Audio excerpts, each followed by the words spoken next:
Ես համոզված եմ, որ որոշակի սառնությունից կամ թեկուզ թշնամական հարաբերություններից հետո անպայման թուրք-իսրայելական հարաբերությունների մեջ կարծում եմ պարզություն է մտցվելու դեպի դրականը երկու երկրների համար Ադրբեջանի հետ կապված Իսրայելը տարիներ առաջ հատկապես 44 օրյա պատերազմում Ադրբեջանին օգնել է զենքով զինամթերքով, նաև անձնակազմով հիմք ընդունելով հիմնական նպատակը Ադրբեջանին օգտագործել Իրանի դեմ սպասվելիք պատերազմում։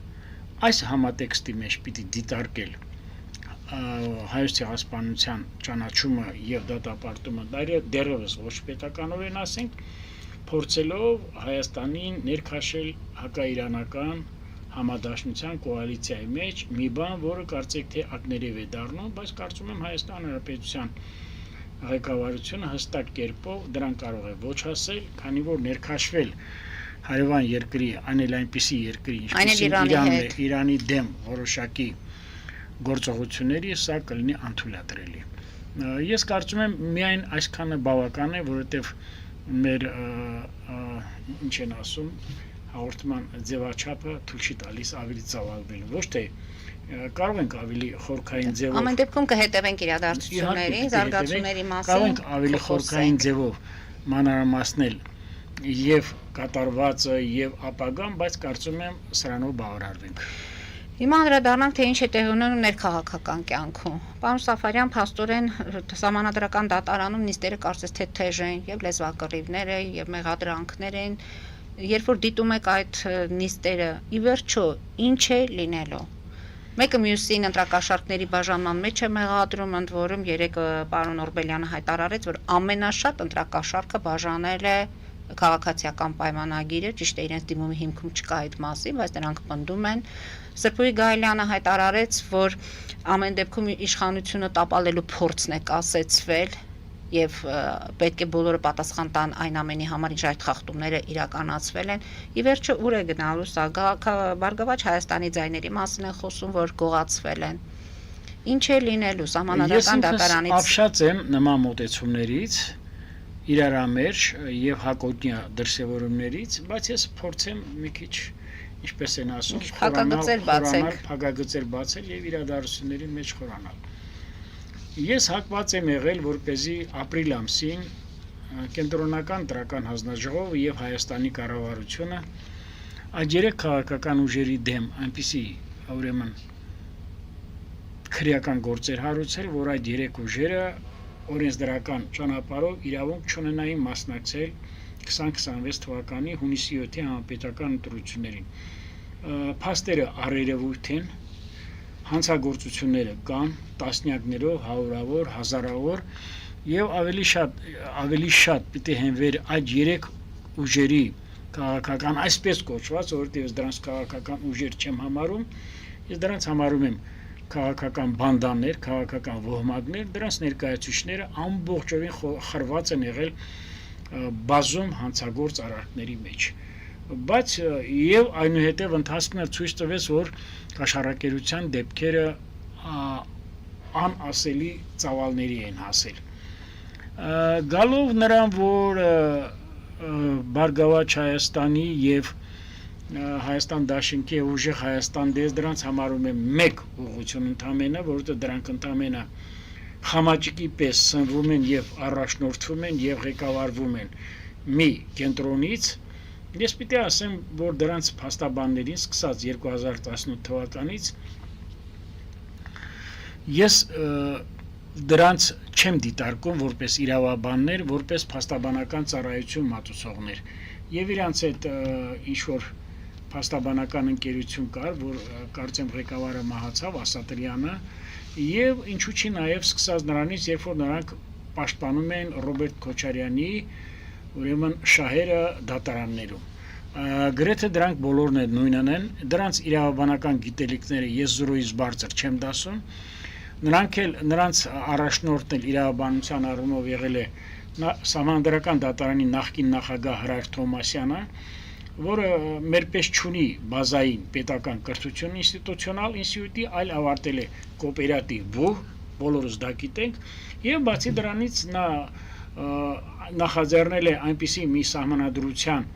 այսպես կոչված կարկատում, կարում եւ այլը, որը փորձ էր անում Սերժ Սարգսյանին դարձնել վարչապետ։ Իհարկե դարձրեց, դա համարվում է երրորդ ժամկետ, բայց ինչպես ասում են, իրադարձությունները այնպես զարգացան, որ կարծեք թե նրանք մնացին ձեռնունայն։ Այսինքն մենք այնպիսի մի իրավիճակի ենք հասել, որ այս փաստաբանները ներկայումս այս երեք ուժերի, ինչպես որ ասացի, դրանց քաղաքական միավորներ չեմ համարում, պարզապես հանրային քաղաքական ինչ-որ օղակներ են կամ, չգիտեմ, դրածոններ են, որոնք սնվում են մի տեղից, ղեկավարվում են մի կենտրոնից, եւ սրանց իրավաբանական գիտելիքները կամ զրո են, կամ էլ ուղղորդված են, կամ էլ ծայրահեղ կերպով, ուրեմն սուբյեկտիվ են եւ ապակառուցողական։ Նկատի ունեք արդարության համար չեն գնացել սահմանադրական արդարության համար չեն գնացել։ Պարզապես իրենց հիմա ես որ իմ գովեստի խոսքը ասեմ ԿՊ կուսակցության շահերի ներկայացուցիչներին սահմանադրական դատարանում եւ Գալյանին եւ Ջուլակյանին, հա, կարծեմ, չէ, երկուսով էին, չէ, պիտի ասեք, ես կառավարության կամ իշխող քաղաքական ուժի ներկայացուցիչներին աջակցում եմ։ Այն փաստարկները, որ բերեց արդարադատության նախարարը Տիկին Գալյանը, ուժեղ Հայաստանի շահերի պաշտպան Վարդևանյանի Օրբելյանի, մյուս Խուդույանի եւ մյուսների դեմ պարզապես այնքան ուրեմն հուշկու էին, այնքան զորեղ էին, որ նրանք նույնիսկ նրանց պատասխանների մեջ ակնհայտ կերպով երևում էր ուրեմն սուբյեկտիվ կողմնակալ մոտեցում եւ ինչու՞ չէ նաեւ շատ հարցերի ոչ թե խուսափում էին, այլ նրանց բագաժը ինտելեկտուալ, նրանց մարտնչող անգրագիտությունը թույլ չէր տալիս, որպեսզի դրան անդրադառնային հավուր պատշաճի։ Ես կարծում եմ, ես ասացի, իմ կարծիքս նա եղել, որ այդ 3 քաղաքական միավորները չմասնակցեին համապետական ընտրությունների եւ նախկինում նրանց կատարած հանցագործությունները եւ համապետական ընտրությունների ընթացքում, քարոզչության ընթացքում նրանց կատարած հանցագործությունները, որովհետեւ այդ կաշառքները բաժանվել են հստակ կերպով, ասում եմ, 3 քաղաքական միավորների ղեկավարների հրահանգով եւ նրանց գիտությամբ, քանի որ դրանք էլ ուղղորդվել են մեկ ուժի կողմից, Ռուսաստանի Դաշնության նախագահ Վլադիմիր Պուտինի կողմից։ Ես պաշտոնապես սա հայտարարում եմ, որպեսզի հիմնազուրկ, որպեսզի հիմնովին ոչնչացվի մեր պետականությունը։ Վերջերս էլ կարծեմ երեք Յոհան Վադենֆուլը Գերմանիայի արտաքին գործերի նախարարը հայտարարեց, որ այն դիմակայությունը, որ ցուցաբերեց Հայաստանի կառավարությունը եւ Հայաստանի ժողովուրդը, Հայաստանի Հանրապետության քաղաքացիները ցույց տվեց, որ ոչ միայն գովելի է, այլ խրախուսելի է, այլ որ մենք պետք է անպայման աջակցենք եւ սատարենք այն դիրքորոշմանը եւ ժողովրդավարության այն մոդելին, որը կիրառվում է Հայաստանում։ Ես պիտի ասեմ, որ մեր ընտրությունները անցել են պետության, իշխանության, կառավարության, կենտրոնական տրական հանձնաժողովի կողմից օրենքի տարին ու ոգուն համապատասխան։ Իհարկե չմերժելով որոշակի թերացումներ, թե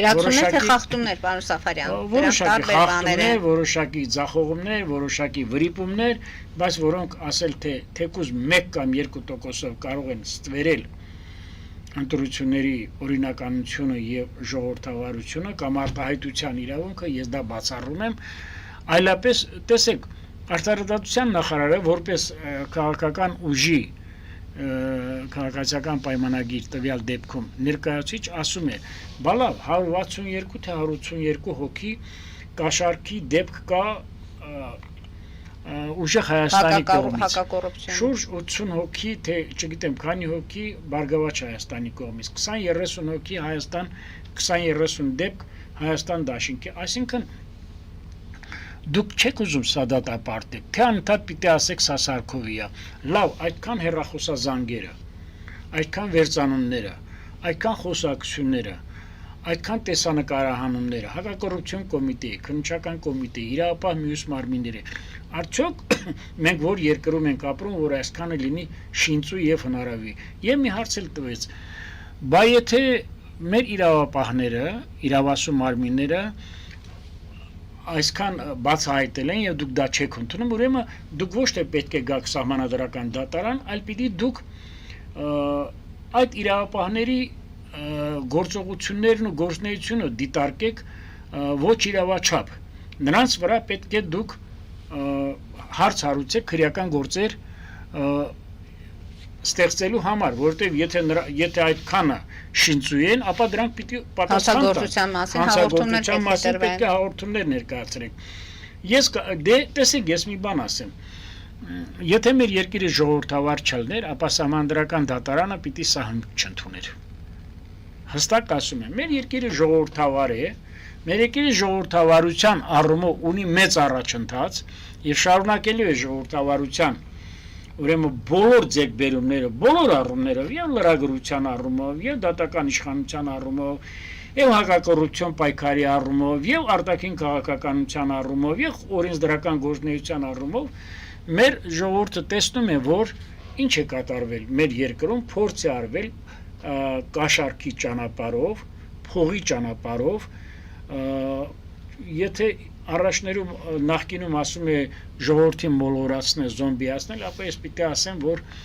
օգտագործվեց լրտեսական եւ գործակալական մեծ ցանց։ Ես նույնիսկ 1 րոպե չեմ ապշում եւ արդեն չեմ զարմանում, որ այստեղ ովքեր են եղել ընդգրկված։ Հիմա թվարկեմ։ Եթե նախկինում մենք ասում ենք հայբրիդային սպառնալիքներ, հայբրիդային պատերազմ կամ սող փաուր, չէ՞։ Հիմա ես հստակ կերպով ասում եմ, որ ոչ, ընդգրկված են եղել հակապետական գործունեության մեջ, ովքեր։ Առաքելական եկեղեցու վերնախավը։ Դա ձեր կարծիքն է։ Իր վերնախավը, Ձեր տեսակետն եք արտահայտում։ իր բարձր եպիսկոպոսներով, ներառյալ նաև ուրեմն ճակերտավոր կաթողիկոսով։ Բայց հիմա լուր է եկեղեցին։ Եկեղեցին, եթե չի շնորհավորել կառավարությանը, եթե չի շնորհավորել քաղաքական ուժին հաղթանակի համար կամ հաջողության համար, Դե քանի դեռ վիճարկվում են արդյունքները, գուցե շնորհավորանքները պետք չեն։ Ինքը նա պիտի եկեղեցին պիտի դրան չսպասեր։ Առաջինը պիտի եկեղեցին շնորհավորեր, որովհետև եթե նա զորավիգ է պետությանը եւ երկրորդ տեղի ունեցել անցնցում իրադարձություններ, համապետական ընտրություններ, նա պիտի արդյունքները առաջինը պիտի նա ողջուներ եւ շնորհավորեր։ Բայց հաշվի առնելով այս իշխանությունների եւ դրանց իմ արժի համակարգը այլևս այնպեսին է, որ ես թույլ չեմ տա։ Անկախ ամեն ինչից ինչպես էր հարաբերությունները, պետք է այս փորձը, այս քայլը արվեր եկեղեցու կողմից կարծում եմ անպայման։